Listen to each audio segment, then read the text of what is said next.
Spencer James, Hello. it's really good to see you again. And you? Backstage in Redruth, but we're actually not even backstage, we're under the stage here.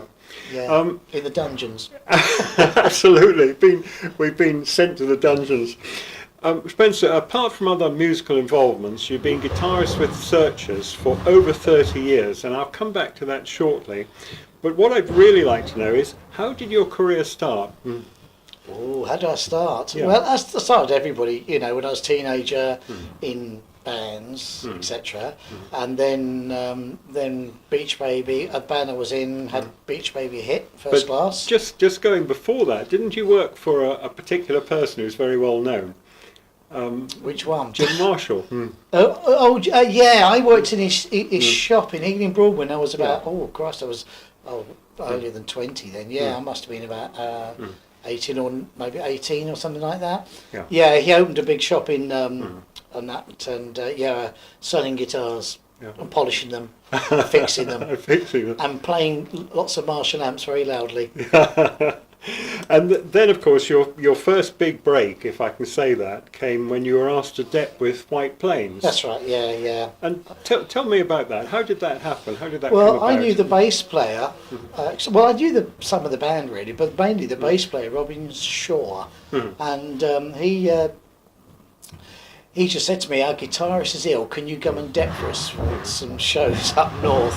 Which they didn't give me much rehearsal. It was in a front room, no amps, bang, bang, bang, bits of paper everywhere. And on stage, there's bits of paper everywhere. And I did a few shows with them, and that's how that started really. And I did that, etc. They went back to my normal gigging, the pubs and clubs and things like that. And of course, White Plains had that great number, My Baby Loves Loving. Yeah. But then in 1973, the band you were with evolved into First Class, didn't they? Yeah, and that's funny enough. Which you mentioned earlier.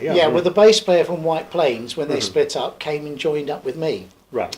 So, and that's how it all started, because he knew John Carter, who wrote it and produced it, and it all got involved that way. So it was a bit of sort of incestuous work there, I suppose, And of course, they had that fantastic hit, which we mentioned, Beach Baby, which I always thought was a #1, but I think you told me it wasn't. It got to number 13 in this country. It was number 3 in America, and it was top 10 around the world. Yeah. But what happened was they had a blackout on Top of the Pops.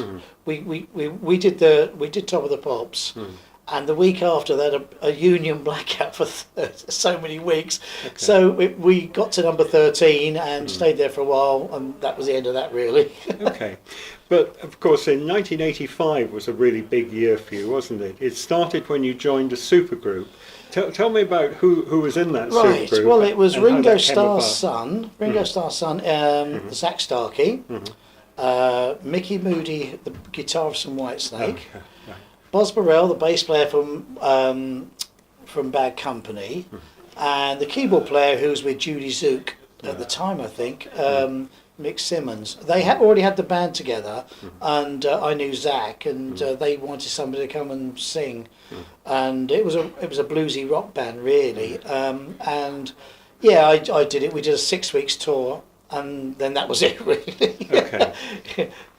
But 1985 was your big year, because later in that year, of course, Mike Pender left the Searchers, and you joined in his place, and of course they are a fabulously successful band, and the rest is history. But tell me about some of the highlights of your time with the Searchers. Oh, the highlights. Apart from being here in Redruth, of course. Yes, of course, yes, all the way to Redruth. Well, the highlights are weird. I mean, things like doing Wembley Stadium with Cliff Richard, 1989. That was good fun, and that was great. Cliff's a great guy, and we see him now and then still.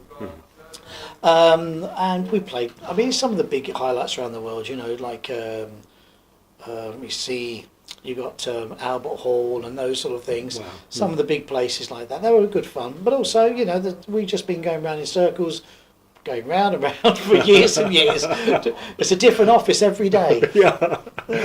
And you're under the stage today. But Spencer, you're also a guitar collector, aren't you? Yeah, and I like guitars. You can never have enough guitars. I agree with that. But what are your favourite guitars in your collection? Well, I have a Telecaster, USA Telecaster, which I've had modified to be a 3 pickup Nashville, but it's got special pickups and things like that. I've got one of those. My deluxe Stratocasters I like, and my PRSs, my high-end USA PRSs are very nice. But then I've got 335s, 345s, Gibsons all over the place, and I've got some nice Gretsch's which I like playing as well. Okay. You know, but yeah, it's like everything, you know. You pick them up for a while, my Les Pauls, Gibson Les Pauls, and play them, record with them, and then you put them back and you get something else out. There's never one that's a favourite, I think. Okay. Spencer, look, you've got a diary full of bookings, which we've mentioned. You've got a big gig tonight in Redruth. Oh, yes. And thank you so much for taking the time to talk to me. It's great to see you again. Take care. Yeah. Thanks, Thank you very Spencer. much.